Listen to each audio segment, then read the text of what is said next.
for the layperson. So Ken has lectured.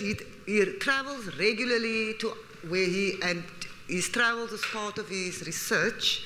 I mean, he has such a breadth of interest. His interest straddles from psychology, mathematics, science, history, art, economics, so many different, and when he lectures on each of those topics, you will think that he is an expert in every one of those fields. So I myself find great pleasure in listening to his lectures. So let me, without further ado, give you Ken Hughes.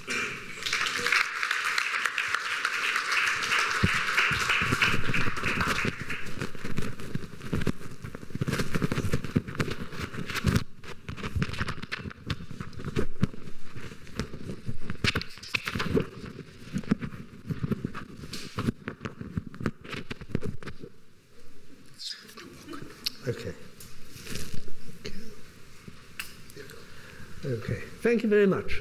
I'm talking today on a very strange subject, and it is a subject which is highly topical, unfortunately, in that the last year we've seen a huge outpouring of negative emotions around the world. With Brexit in Britain and Trump in America, and God knows what, the Golden Dawn in Greece, and all sorts of other strange people all over the world expressing hatred. I started working on this, however, 2 years ago, when I was interested in what was going on in South Africa, and there were also kind of extraordinary scenes with huge outpourings of emotion. So it's partly a response to current events, and it's partly a question of being generally interested in theory, the theory of the social sciences in particular, which has been predominantly, until recently, rational man theory, as they call it. This is not a sexist term. The emphasis is on rationality, and the idea is that human behavior is best understood in terms of rational pursuit of goals, and the goals are generally specified in fairly sort of understandable and concrete ways, and you try and explain why inflation happens, or you explain why people in primitive societies practice mother-in-law avoidance by some sort of appeal to a story where people are rationally pursuing their goals. And what has become evident, however, is that in addition to these kind of traditional social science analyses in terms of rationality, we also need to bring in the emotions, because the emotions are sometimes irrational. We'll come to that qualification about sometimes repeatedly, because, of course, what has emerged from a whole lot of different work on the subject of the emotions during the course of the last 2 centuries is that the emotions too have a rationality about them, but it's not the rationality of neoclassical economics. So we need to think about emotions, we need to tell stories about people's behavior governed by emotion, but these stories in general will be different from the kind of stories we use to explain kind of things like inflation or mother-in-law avoidance. So here we have it, the contemporary relevance, and this I took off the internet, a confrontation between 2 publications. I think Le Salon had this comparison first, and then it was reproduced in the Huffington Post with an indignant comment that to juxtapose Hitler and Trump, even if they were doing the same thing, namely shouting out hatred, was itself a kind of hate speech. So we are looking at a very contemporary phenomenon, but because it's precisely so contemporary and so controversial, I want to move away from these kind of contemporary situations, or rather I will leave it to you in the audience to draw contemporary morals and try and achieve some distance by talking about various societies rather remote from ours, and talking about historical eras before the present. In that way we are able to achieve some sort of distance and objectivity, hopefully, but I'm going to be very conscious of the fact that a lot of my motivation for digging up this strange subject has been in order to understand the contemporary world.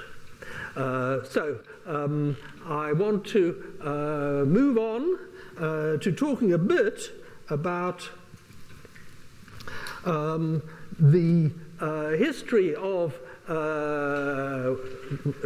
academic or more general learned reflection on the subject of the emotions. This itself is an interesting topic, although it's not really my topic, but I always think that you get an insight into any subject by looking at the history of what people have thought about it. So I end up teaching things like the history of economic thought in the economics department, or teaching the history of law in the law faculty. I think that you really do get an insight from looking at the history of a subject. So before actually talking about the emotions themselves, I'm going to say a bit about how people have approached it over a very long haul, going all the way back to the Greeks. And today, the emotion which I'm going to focus on is disgust. Partly because there's a wonderful book.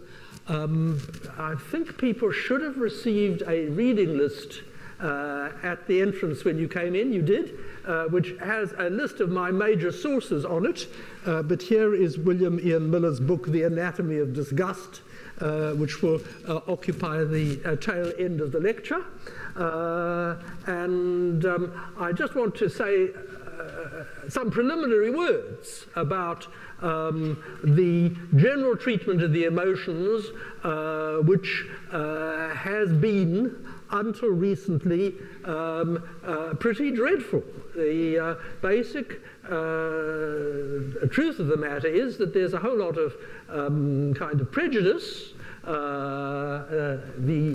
which goes all the way back to the Greeks. In fact, the Greeks were really very much responsible for this, because they were the people who first drew the line between rationality and irrationality. And the notion of irrationality was, for the Greeks, the unspeakable. Things which were you couldn't even formulate in language. The Pythagorean Brotherhood famously discovered the irrationality of root 2, but kept it a secret for 100 years because it undermined the official belief that the world and men were rational.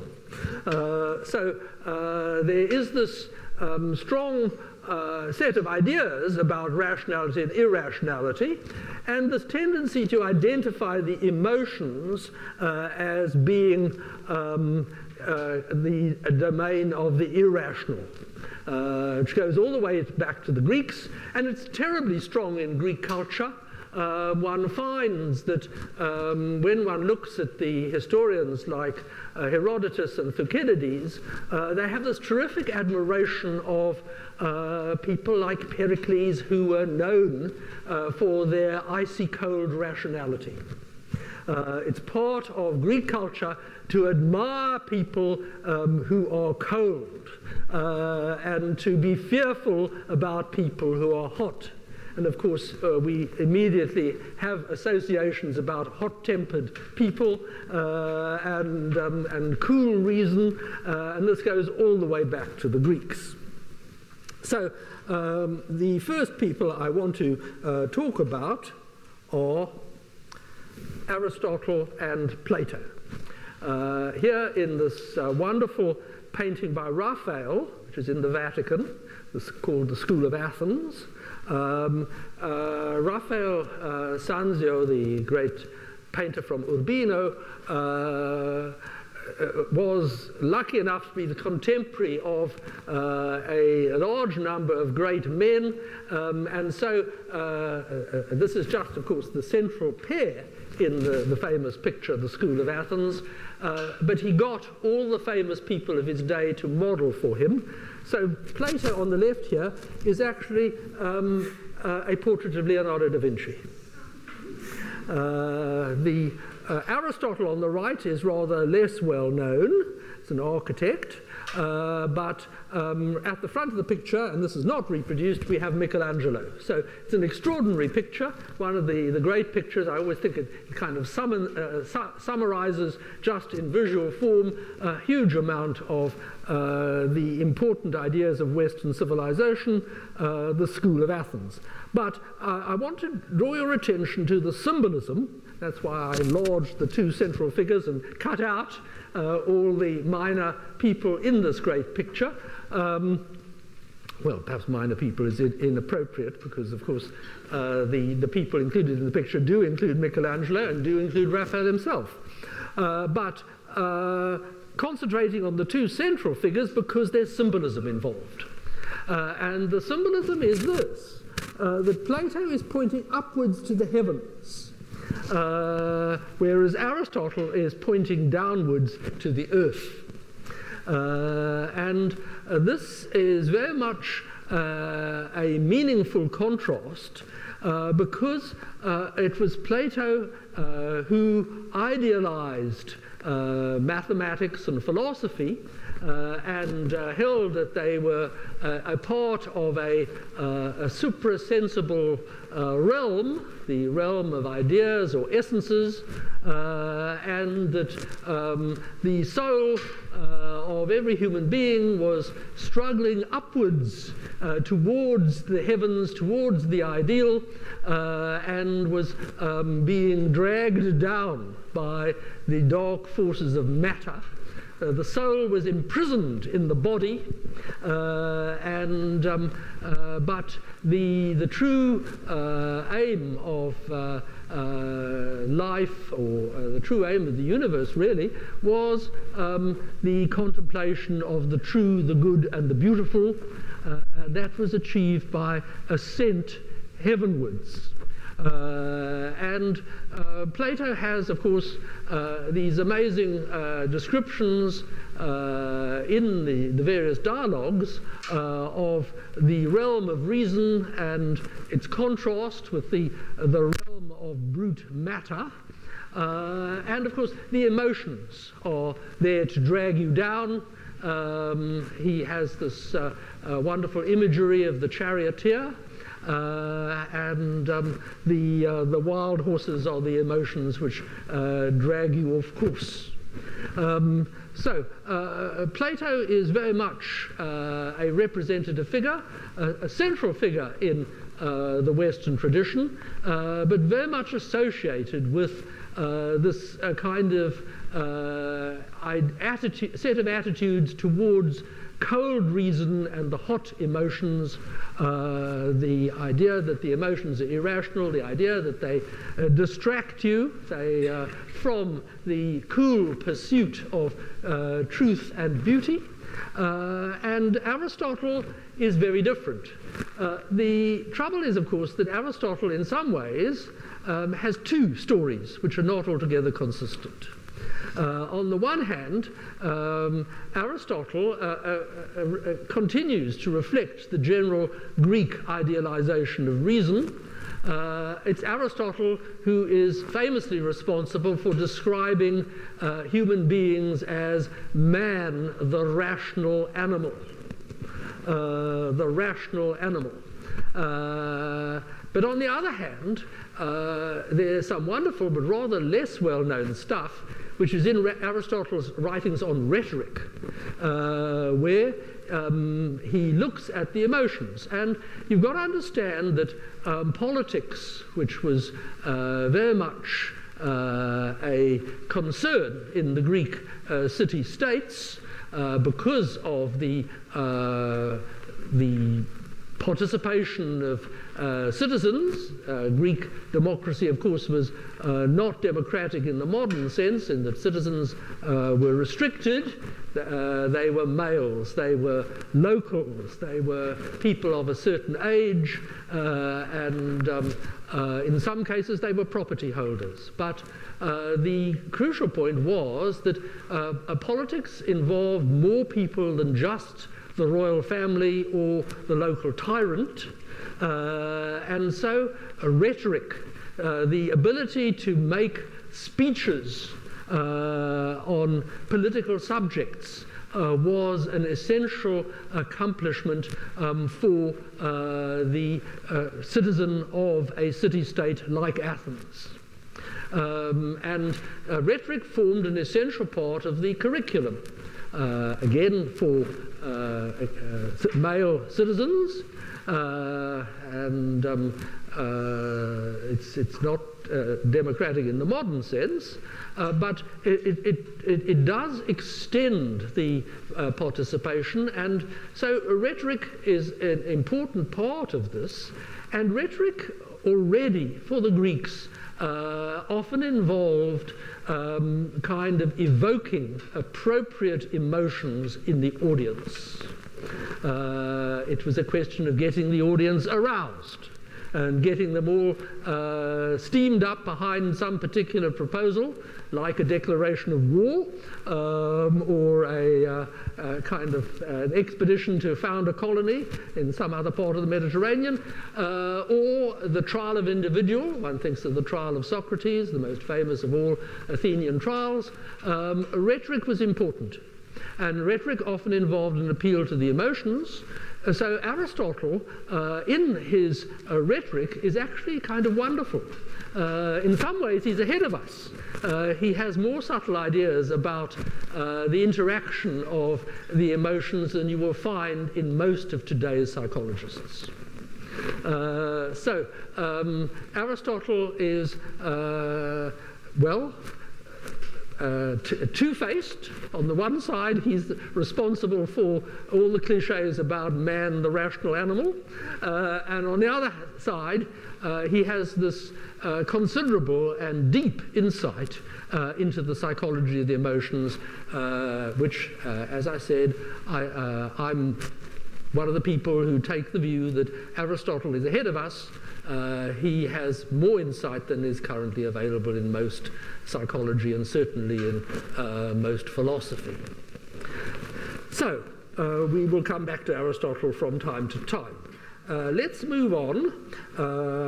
I am sorry that I'm not actually able to say a bit more about the revolution which was brought about by Christianity, because one's come recently also to think that Christianization, although it took a lot from the Greeks, including the kind of idea of the body as a prison holding the soul,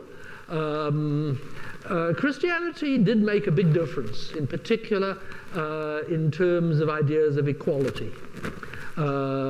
Women were not treated exactly the same as men. You will remember that St. Paul tells women that they should go and cover their heads when they prophesy, but they were regarded as having souls. And being therefore important for receiving Christian teaching and Christian doctrine. And similarly, Christianity reached out to a whole lot of other people who had tended to be marginalized in classical societies. one thinks of younger sons, one thinks of slaves, one thinks of servants. All these people were potential Christian converts, and therefore Christianity made a big difference to the evolution of ideas of equality. But I can't really say much about that in this context because I'm wanting to concentrate on the emotions. And the truth of the matter is that until the Renaissance, the emotions were generally regarded with Platonic contempt.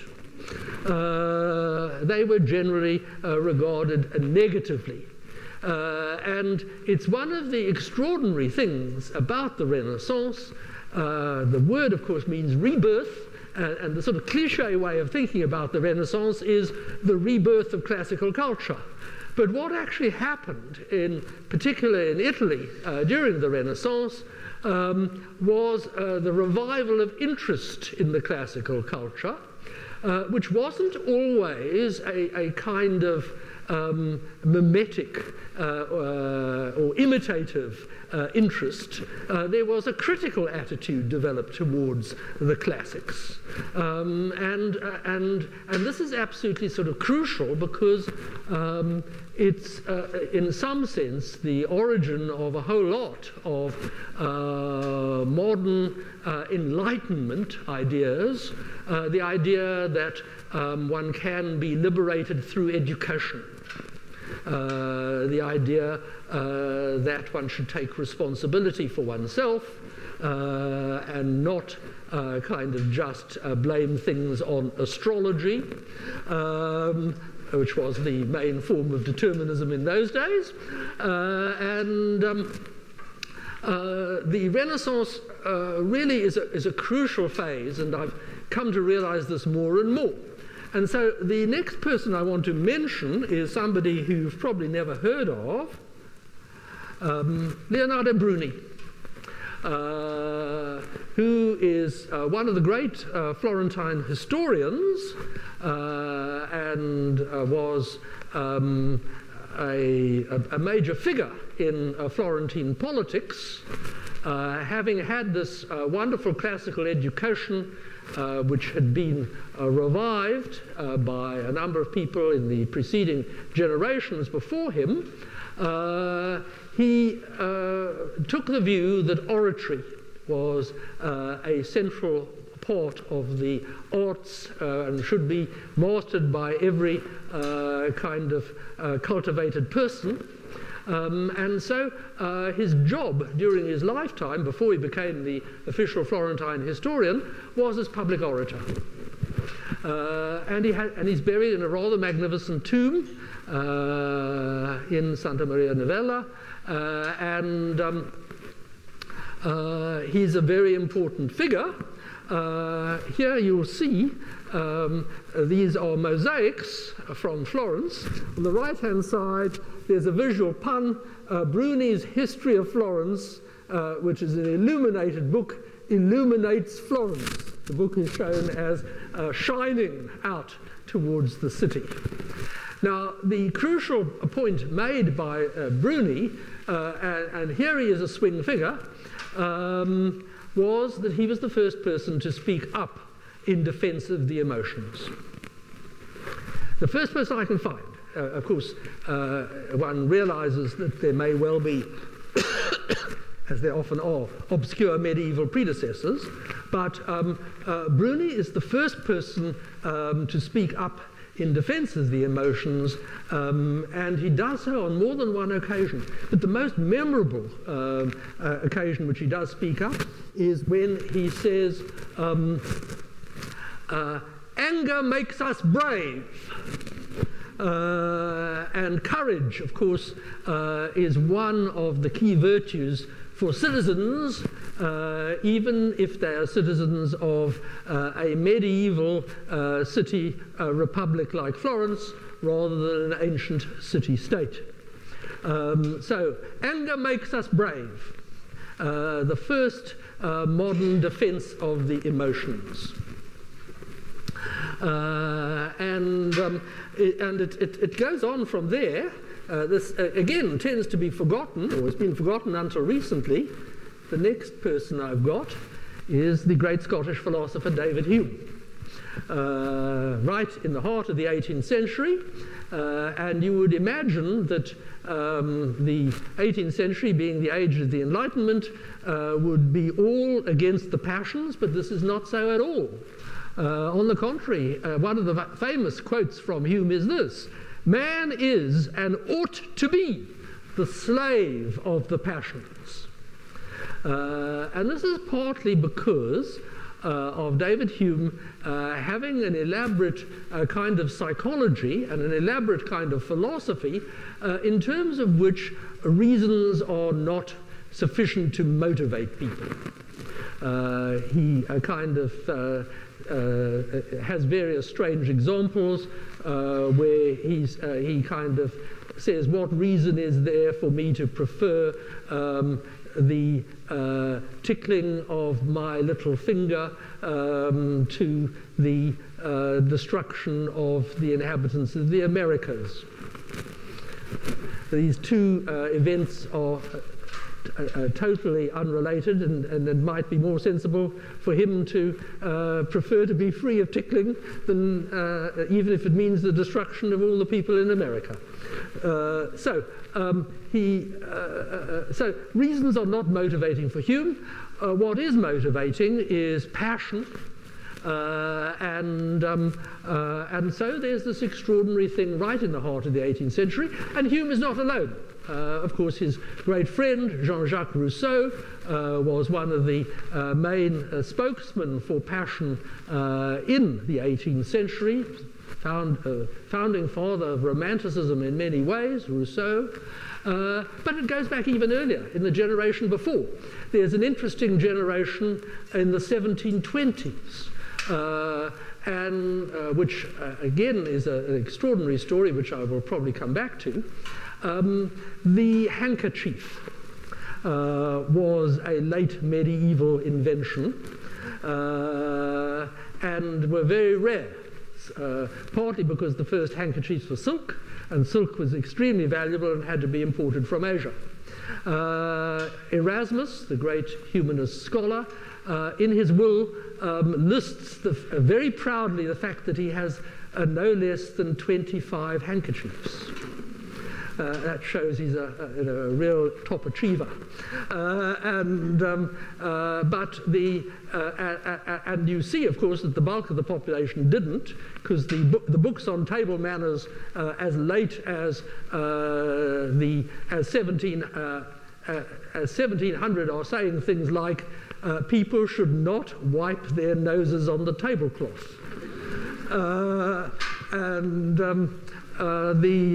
It is disgusting to wipe your nose on the tablecloth. But in the 1720s, the fashionable people in Paris are instructed to always carry two handkerchiefs, one for blowing the nose and the other for mopping the brow or dealing with the situation when people want to cry. Crying is legitimate. It's not something which needs to be suppressed, and in fact, by the end of the 18th century, somebody who cried a lot was regarded as having a superior sensibility. And you get this in Jane Austen, and more, actually, of course, because that wonderful novel she wrote as a teenager, Love and Friendship, one of the characters, Marianne, is described as being as good at fainting as she is bad at spelling. So, sensibility, it came in with the age of the Enlightenment, but the emotions were kind of given a boost in the 19th century by a surprising follower of Hume, who was no less than Charles Darwin. Here's a nice picture at the back, Darwin's drawing of the finches, which are now named after him, the Darwin finches, which were one of his main early puzzles, which led to evolution.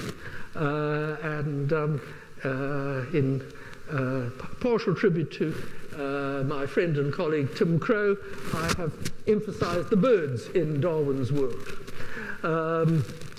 But Darwin wrote at the end of his life a remarkable book. It's one of my favorite Darwin books. It's called The Expression of the Emotions in Man and Animals. It's an extraordinary book in many, many ways. The first edition came out just, I think, about a year before his death, and he was revising the second edition when he died. And the second edition, which is the copy I have here, was completed by his son based on notes which he left at his death. Now, the book is extraordinary because, of course, it's partly an argument about evolution, about how animals and man share this common inheritance of the emotions, but it's also a defense of Hume's view that the emotions are motivating.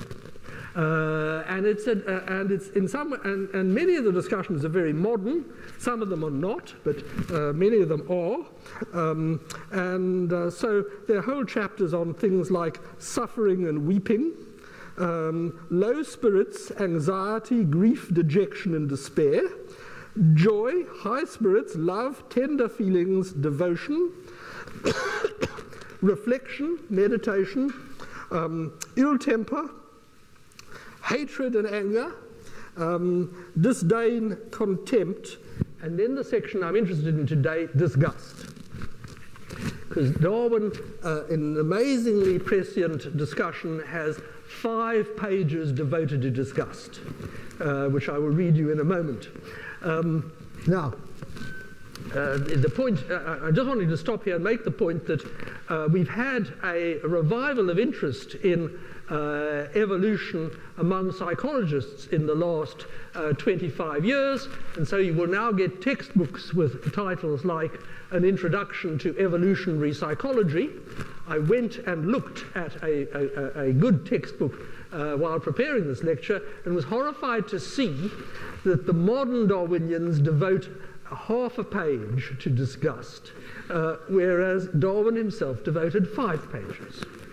So once again, we find that the great thinkers of the past are ahead of us. We've still got to catch up with them, and here we've got to catch up with Darwin. So just let me read you the first paragraph of what Darwin says about disgust, because it provides a very good example of the kind of analysis which evolutionary approaches imply. The sort of simplest possible case is thinking about the need of animals to escape from danger. So when they encounter a predator or they encounter hostility, they must be ready to flee. And so many animals have the so-called fight or flight response, which usually involves kind of pumping adrenaline into the body. And that, of course, is a very good example of how you get this combination of physiology and intentionality. The emotion has got an object. It's the thing which is creating fear. But the emotion does, at the same time as putting the wind up, give you the means of escape by preparing the body to run or to fight. And that's the sort of clearest, simplest example. Disgust is more complicated. It's not obvious what evolutionary benefits are conferred by developing a faculty of disgust. And it's still controversial. There are still several theories, which I will come to before the end of the lecture. Let me just read you what Darwin says about disgust. The term disgust, in its simplest sense, means something offensive to the taste. It is curious how readily this feeling is excited by anything unusual in the appearance, odor, or nature of our food. In Tierra del Fuego, a native touched with his finger some cold preserved meat which I was eating at one bivouac, and plainly showed utter disgust at its softness, while I felt utter disgust at my food being touched by a naked savage. Though his hands did not appear dirty, a smear of soup on a man's beard looks disgusting, though there is, of course, nothing disgusting in the soup itself. I presume that this follows from the strong association in our minds between the sight of food, however circumstanced, and the idea of eating it. So he suggests that the reason why you find soup smeared on the beard disgusting is because it immediately evokes the association of eating a beard. Well, that I think is a little far-fetched, but that's Darwin's analysis, that the disgust is ultimately related to food. And most of the modern Darwinian analyses follow this. The idea is that animals which have a built-in response to contaminated food are obviously going to do much better than animals who don't. So there's an evolutionary advantage in being disgusted by contaminated food or poisonous food. And probably the strongest anti-poison response is the automatic response which many of us have to things which are extremely bitter, kind of taste horrible in other ways. That's probably the sort of core notion underlying disgust.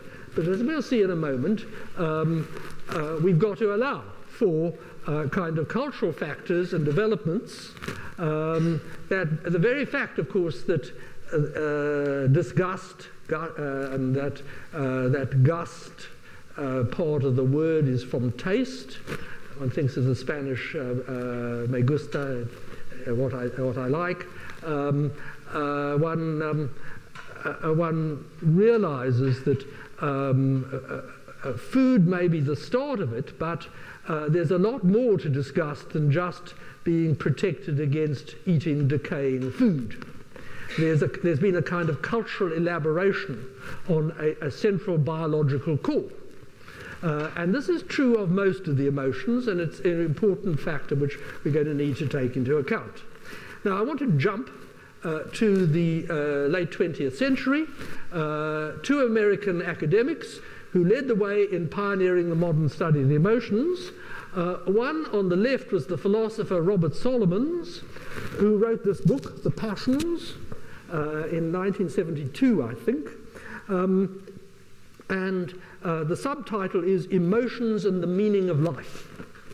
And it was a book written partly in protest against the prevailing philosophy of the time, which was either in the Anglo-Saxon world analytic philosophy, which tended to dismiss kind of all sorts of evaluation, including evaluative emotions, the hooray and boo theory of evaluation, or values as it was sometimes called, or existentialism, which is the predominant philosophy on the continent of Europe, and of course spread also to the Anglo-Saxon world, although I think it was stronger in America than it was in Britain.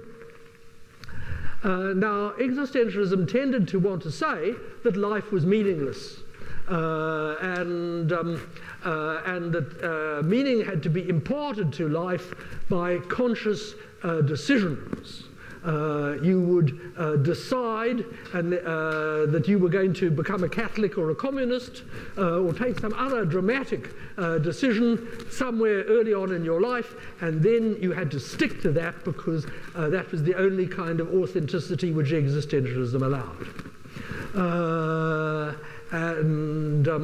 the existential leap, the leap of faith, the assumption that one would, that a normal part of life was making these leaps of faith, that was the existentialist view of the world, and it was a view where life was intrinsically meaningless, but was given meaning by these acts of faith. Whereas in the Anglo-Saxon world, the notion of the meaning of life was just regarded as a kind of verbal mistake. It was people who didn't understand the meaning of meaning. You could talk about the meaning of a sentence, but talking about the meaning of life was a kind of nonsense phrase. Reacting against this, Robert Solomon wrote this book, The Passions, which is a defense of life as meaningful and a passionate life as being particularly meaningful. And the argument is that love of persons and the joy encountered in the arts, the appreciation of music, the appreciation of beautiful paintings, these are the great things which make life meaningful. And then there are various other kinds of things. There's achievement, and there are a whole long list of other things. The emotion, and the crucial point was this. He disputed the irrationality of emotion, saying that emotions are, in some important sense, evaluative judgments. We know at once that there are positive emotions and negative emotions, and this expresses some sort of approval and some sort of disapproval. And so they're evaluative judgments, and they are also related to social interests and human interests, this is the important thing about them, and they make life meaningful. Life which was one where one solely depended on a simple kind of bodily pleasures would probably be a pretty meaningless life. Nowadays philosophers talk about being plugged into an experience machine, which could kind of give you sort of maintain your bodily temperature and give you sort of mild sort of caresses and keep the outer surface well, but not challenging. This need for a challenge is also a part of what makes life meaningful. So Solomon was a pioneer, and the book is still worth reading even today. But he's been followed by a whole lot of other people, in particular followed by a whole lot of psychologists. And the person on the right, Paul Rosen, is the person who is most famous for his work on the experimental study of disgust. He devised a large number of experiments, some of which are truly appalling.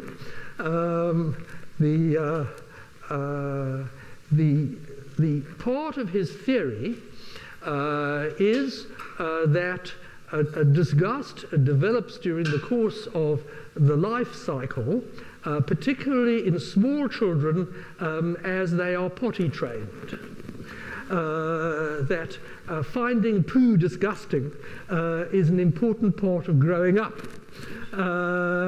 And so he tests this by kind of providing laboratory subjects with various tasks involving chocolate which has been disguised to look like feces. Very ingenious, but in some cases rather horrible experiments. And he has a long list of the things which are regarded as disgusting. One of the top performers is worms. Eating worms is one of the most horrible things one of the most disgusting things which most people can imagine. And he points out that you can put a single worm in a bowl of cherries and that will completely spoil the bowl, whereas putting a single cherry in a bowl of worms will have no effect. So, various ingenious experiments and a theory, which is a theory basically of Darwinian kind, that the disgust mechanisms are evolved and to protect humans, particularly against poison and against rotting food, as Darwin foresaw, but they have been elaborated on and developed by human cultures, and so of course we find this thing which the cultural relativists love emphasizing, that different people around the world have different concepts of what is disgusting when it comes to cultural matters. There's a huge lot of disgust universally centered on sex, but only the people from Tahiti, I think it's the people from Tahiti, I didn't check this, but I may have got the island wrong, it's somewhere in Polynesia, only the people from Tahiti find feet disgusting and want feet covered up all the time.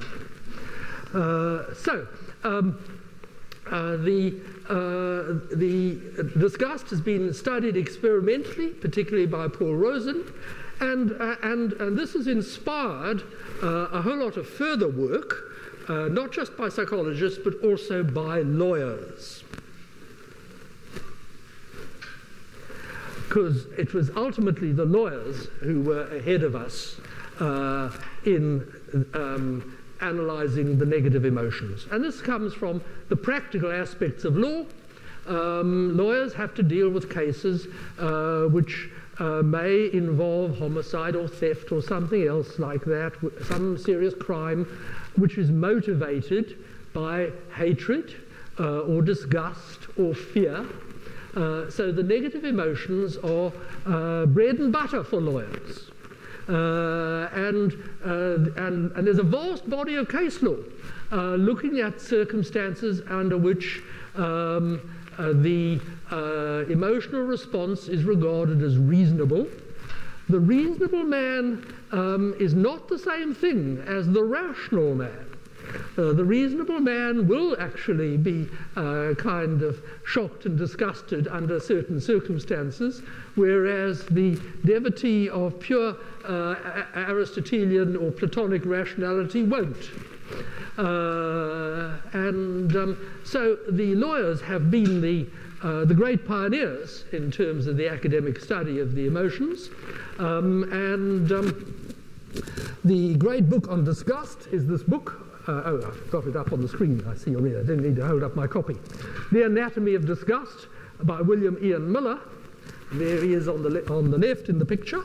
And I'll just read out to you a list of what he regards as the contrast between things which are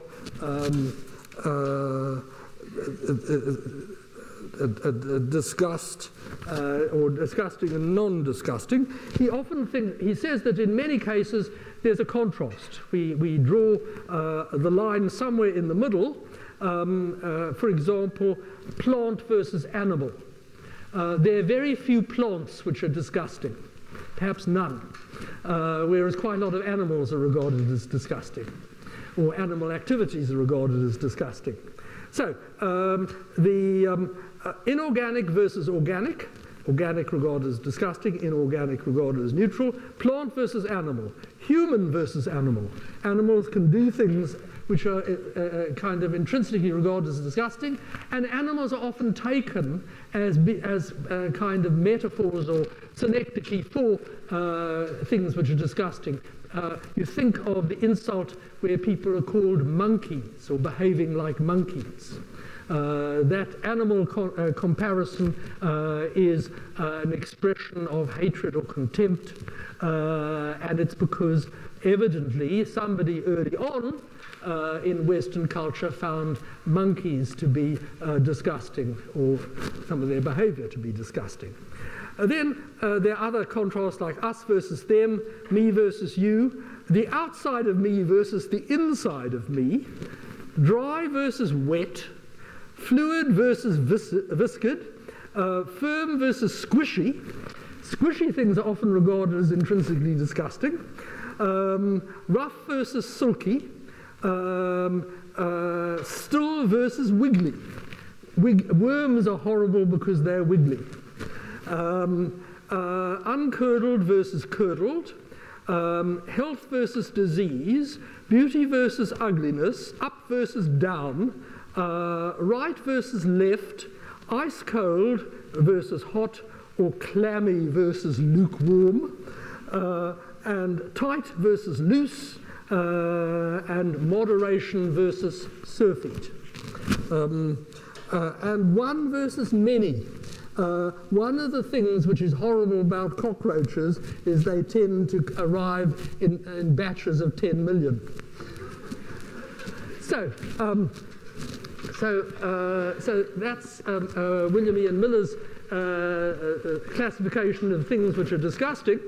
And he's interested, of course, in various aspects of disgust and shame. His other great book is on humiliation. And of course, often these two go together.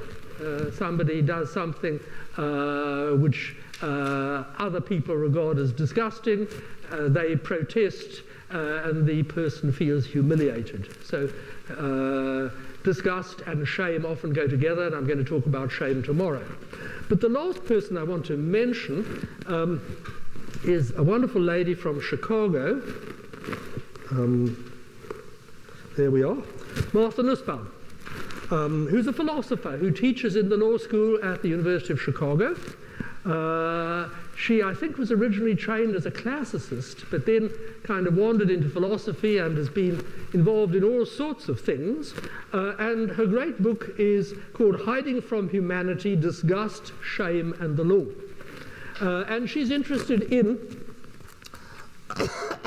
a whole lot of the moral and philosophical issues which arise out of shame and disgust, particularly in the legal context. So let me just read you again a paragraph or two paragraphs from this book. It's a wonderful book, strongly recommended. It's on the list.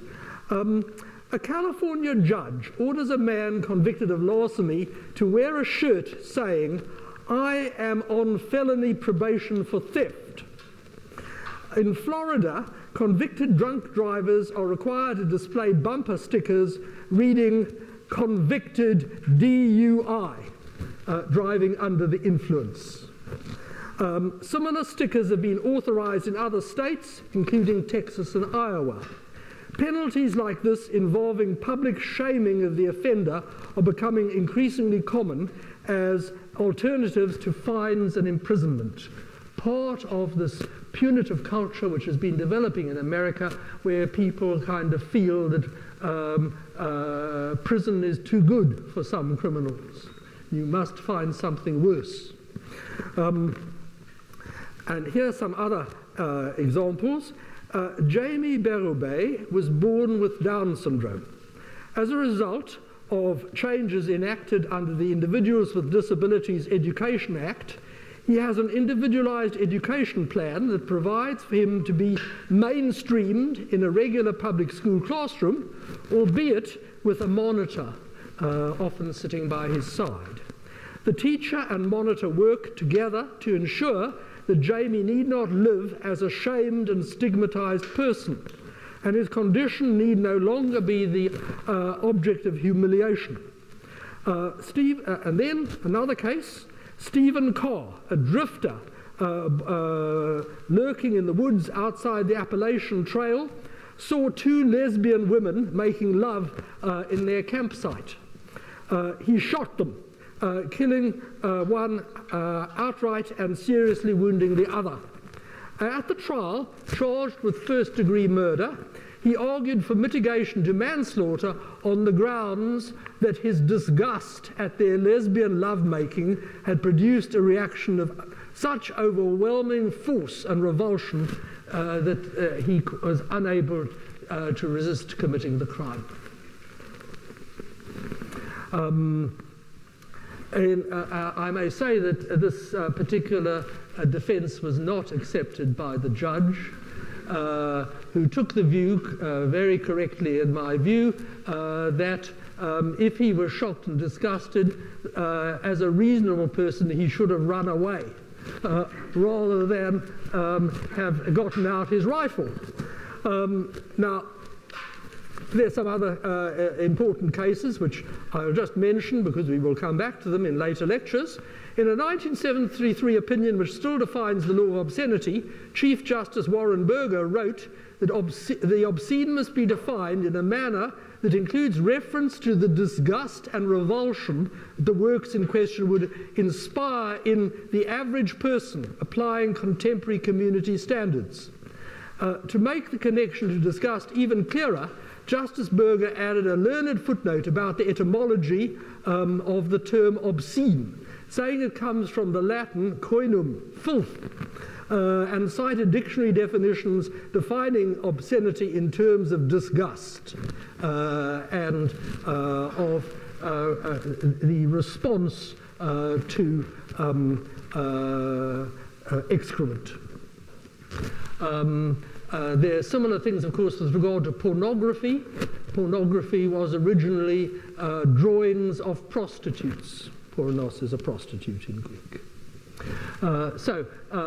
Pornography and obscenity, these are things which inspire disgust and are still subject to legal penalties of various kinds in various parts of the world.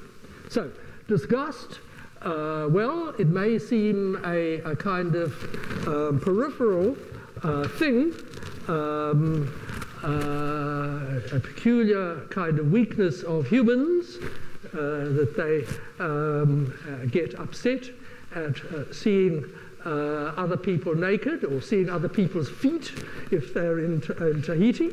But it has ramifications and has all sorts of links with other kinds of emotions and values.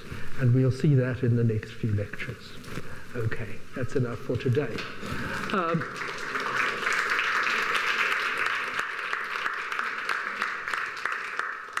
I will, as usual, be ready to have some discussion and questions afterwards, but I know there are people who need to leave promptly, so I'm going to sit down for a moment and allow everybody who needs to leave to clear out before we have the discussion.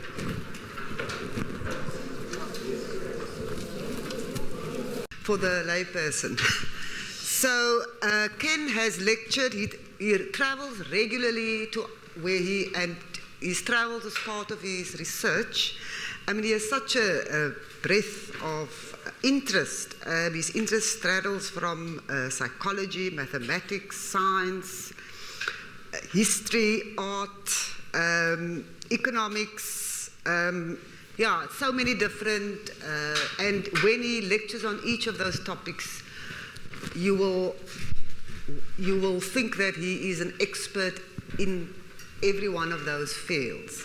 So I myself find great pleasure in listening to his lectures. So let me, without further ado, give you Ken Hughes.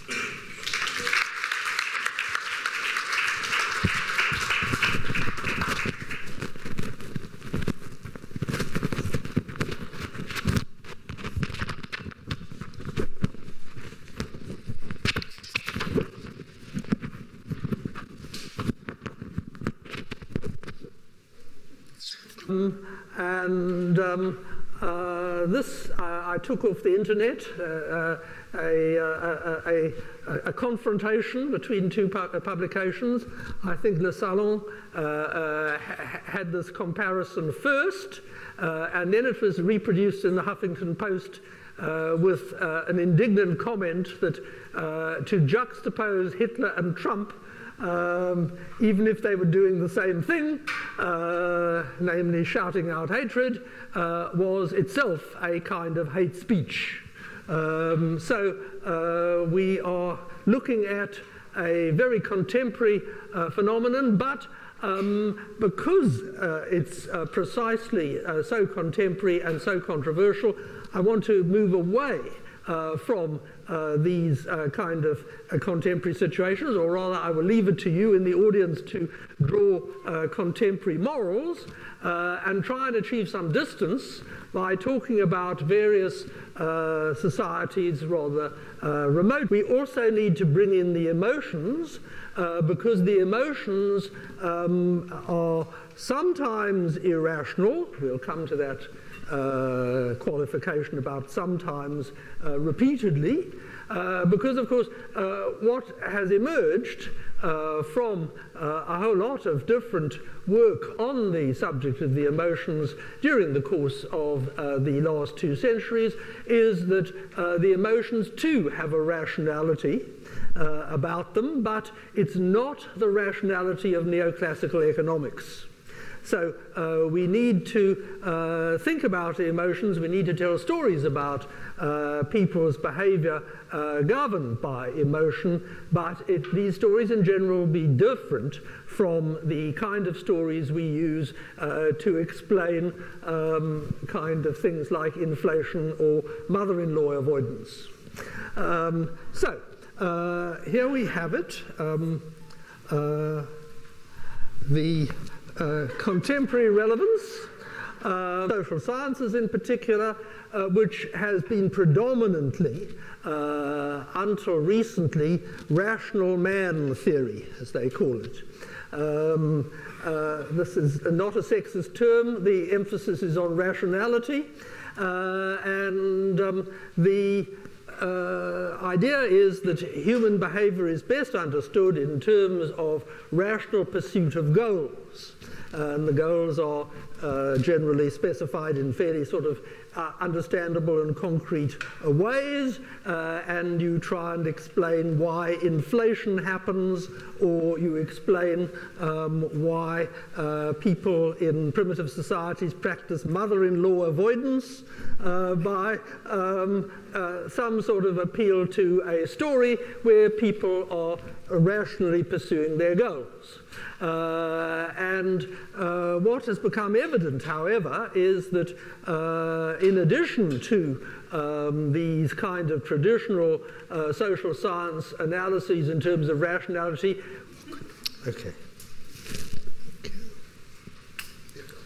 Okay, thank you very much. I'm talking today on a very strange subject, and it is a subject which is highly topical, unfortunately, in that the last year we've seen a huge outpouring of negative emotions around the world, with Brexit in Britain and Trump in America, and God knows what, the Golden Dawn in Greece, and all sorts of other strange people all over the world expressing hatred. I started working on this, however, 2 years ago, when I was interested in what was going on in South Africa, and there were also kind of extraordinary scenes with huge outpourings of emotion. So it's partly a response to current events, and it's partly a question of being generally interested in theory, the theory of the